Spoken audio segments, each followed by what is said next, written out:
چلتے ہیں ہندوستان اور چین کے معاملے کی طرف کہ جو ایک سٹینڈ آف ہے، ایک بہت ہی عجیب و غریب قسم کا سٹینڈ آف ہے جس سے بھارت میں کم از کم شدید خوف جو ہے وہ پایا جاتا ہے۔ اس پہ بات کرنے کے لیے مجھے جوائن کر رہے ہیں جنرل ریٹائرڈ امجد شعیب صاحب، ڈیفنس انالسٹ ہیں، آپ کی جانب پہچانی شخصیت ہیں۔ ان کے ساتھ ہی مجھے نجم الدین شیخ صاحب، سابق سیکرٹری خارجہ، مجھے فون لائن پہ جوائن کر رہے ہیں۔ Very warm welcome to my two distinguish guest. جل صاحب، میں سب سے پہلے اگر آپ سے شروع کروں، جل صاحب یہ ہے کیوں یہ معاملہ، یہ چین کی طرف سے اتنا شدید جو رد عمل ہو رہا ہے ہندوستان کی افواج کی طرف، اور یہ چین کے 4,000 سے 10,000 فوجی جو ہیں وہ اس وقت بتایا جاتا ہے کہ ہندوستان کے کنٹرول ٹیریٹری جو ڈکلیئر ٹیریٹری ہے اس کے اندر کئی کلومیٹر اندر آتے چلے جا رہے ہیں۔ یہ کیا چین کرنا چاہ رہا ہے؟ کیسے آپ ہمارے ویورز کو سمجھا پائیں گے کیا ہو رہا ہے؟ دیکھیے، اس میں 2-3 عوامل موجود ہیں۔ پہلی بات تو یہ کہ متنازع علاقہ اور بھارت نے یہاں پہ بہت بڑے پیمانے پہ انفراسٹرکچر ڈیولپمنٹ کا کام شروع کیا، سڑکیں بنانی شروع کر دی، تقریباً 60 کے قریب روڈز بن رہی ہیں جو انہوں نے 2022 تک مکمل کرنی تھی۔ اس کے ساتھ ساتھ برجز انہوں نے بنائے ہیں، ایک ایئر اسٹرپ وہاں پہ بنائی ہے۔ اس کا مطلب یہ ہے کہ چائنا کو یہ انڈیکیشن مل گئی کہ بھارت یہاں پہ اگریسو ڈیزائنز رکھتا ہے، اپنا بلڈ اپ کرنا چاہتا ہے کسی وقت کے اوپر، یہاں پہ ایئر کرافٹ یہاں سے آپریٹ کریں گے، سڑکیں بن گئی لہٰذا یہاں پہ گنز آ سکیں گی، یہاں پہ ہر طرح کا ملٹری اکوپمنٹ لایا جا سکے گا۔ لہذا یہ ایک ایسا امر تھا جو کہ جس نے الارم کر دیا چین کو کہ یہ کوئی پرماننٹ قبضہ رکھنا اور یہاں پہ کچھ اگریسو ڈیزائنز موجود ہیں۔ دوسری طرف یہ ہے کہ یہ بھی مودی نے اپنی ایک تاریخ قائم کی کہ وہ یک طرفہ قدم اٹھانے کا عادی ہے اور کسی بھی صورت میں وہ نتائج کی طرف توجہ نہیں دیتا بلکہ وہ بڑھتا جا رہا ہے۔ جب آرٹیکل 370 انہوں نے ختم کیا اور یونین ٹیریٹریز بنانے کا اعلان کیا تو لداخ کے بارے میں آپ کو یاد ہوگا کہ چائنا نے بڑا واضح الفاظ میں کہا کہ جناب آپ ہماری سوورنٹی وائلیٹ کر رہے ہیں، لیکن بھارت نے اس کو رد کر دیا۔ اب اس کے بعد جب سی پیک کا قصہ آیا تو بھارت نے وہاں پہ مسئلہ کھڑا کیا کہ جناب چائنا ہماری سوورنٹی وائلیٹ کر رہا ہے۔ آپ ڈیم بنانے لگے تو پھر بھارت نے یہ مسئلہ کھڑا کر دیا۔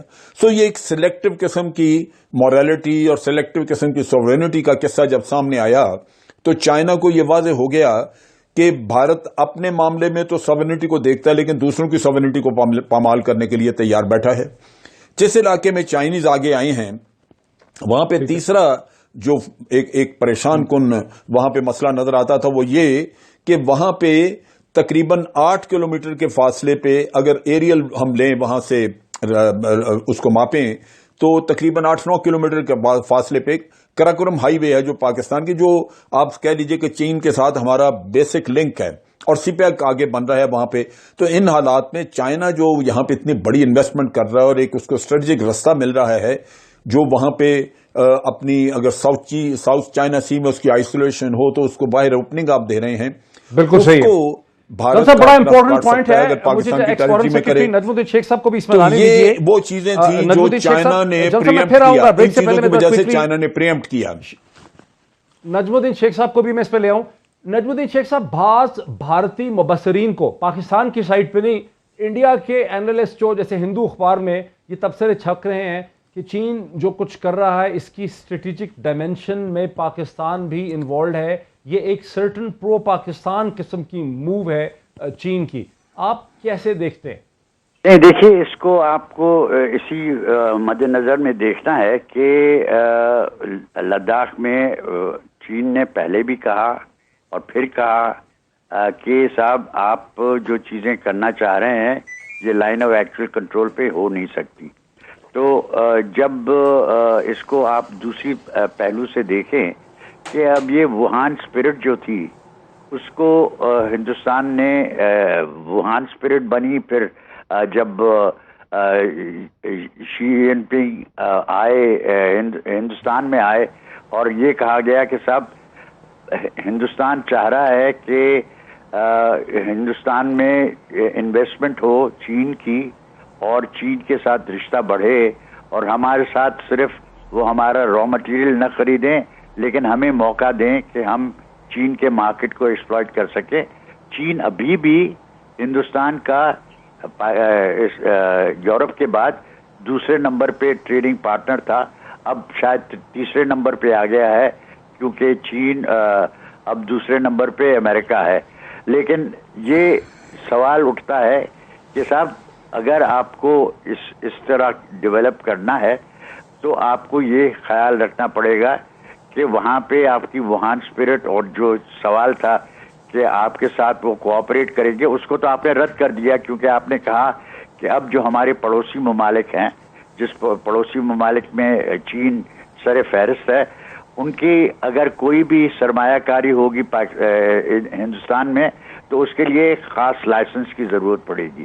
یعنی چین نے ہندوستان سے کہا ہے کہ اب ہم اس قسم کا رشتہ نہیں رکھنا چاہتے جو کہ پہلے تھا، اور ہم کو یقین ہے کہ ہم میرا تاثر ہے. ایک بریک لینے دیجیے، مجھے ایک بریک لینے دیجیے. بریک کیفیت ہے، ایک بارڈر سٹینڈ آف ہے جس میں چینی افواج جو ہیں 10,000 کے قریب چینی افواج جو ہیں وہ ہندوستانی کنٹرول ٹیریٹری کے اندر جا چکی ہیں. دلی کے اندر خاصا خوف و ہراس اور پریشانی جو ہے پائی جاتی ہے. مجھے جوائن کر رہے ہیں پاکستان کے پرومیننٹ ڈیفنس اینالسٹ جناب جنرل امجد شعیب صاحب، اور مجھے جوائن کر رہے ہیں پاکستان کے ایکس فارن سیکرٹری عدن الدین شیخ صاحب. لیکن اس سے پہلے کہ میں کوشچن کا دوبارہ آغاز کروں، تھوڑا سا بیک گراؤنڈ ناظرین آپ کے سامنے رکھنا چاہتا ہوں کہ 1962 میں جو سرحدی جنگ ہوئی نیفا یا لداخ کے مقام پہ، اس کے بعد سے ہندوستان اور چین کے درمیان ہمیشہ ایک بارڈر کی ٹینشن رہی ضرور ہے. یہ وہ جنگ ہے جسے ہندوستان کی اسٹریٹجک ہسٹری میں ہمالین ڈیزاسٹر یا ہمالین بلنڈر کے نام سے یاد کیا جاتا ہے. 1 ماہ کی یہ جو جنگ تھی اس میں ہندوستانی افواج کو شدید شکست کا سامنا کرنا پڑا تھا. اس کے بعد 1988 سے شروع کر کے ہندوستان اور چین کے درمیان کئی قسم کے بارڈر مینجمنٹ ایگریمنٹ ہوئے. 1988 میں ہندوستان کے اس وقت کے پرائم منسٹر راجیو گاندھی نے دینگ زیاؤپن سے بیجنگ میں جا کے ملاقات کی اور کہا کہ ہم تعلقات کو بہتر کریں گے. لیکن فورن پالیسی میں جو انالیسس چھپا ہے پروفیسر سمیت گنگولی اور پروفیسر پردیسی کا، جو ہندوستانی نژاد امریکن ایکیڈیمکس ہیں، ان کا دعویٰ یہ ہے کہ 1988 اور 1990 میں ہندوستان اور چین کی اکانومیز تقریباً برابر تھیں. اگر ہندوستان کی اکانومی کوئی 2.7 ٹریلین کے قریب تھی 90 کی دہائی میں، تو چین کی اکانومی بھی 312 بلین، غلط میں نے کہہ دیا، ٹریلین نہیں.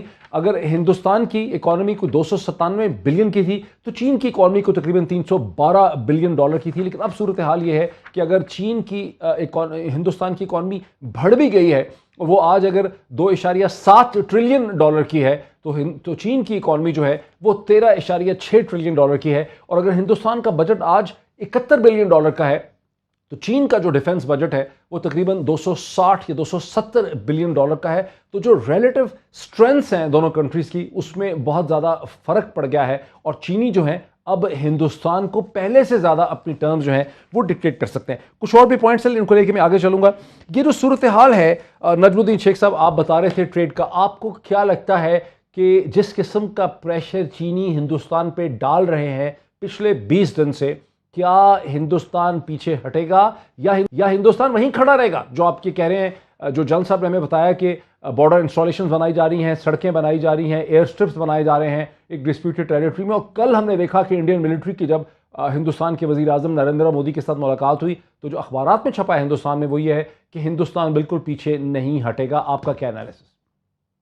اس میں پیچھے ہٹنے کا سوال نہیں ہے. اس میں سوال یہ ہے کہ لائن آف ایکچوئل کنٹرول پہ کس طرف چلنے کا امکان ہے، اور چین کی کیا جو پوزیشن ہے وہ جسٹیفائڈ ہے on the basis of the past, اور از اٹ ناٹ.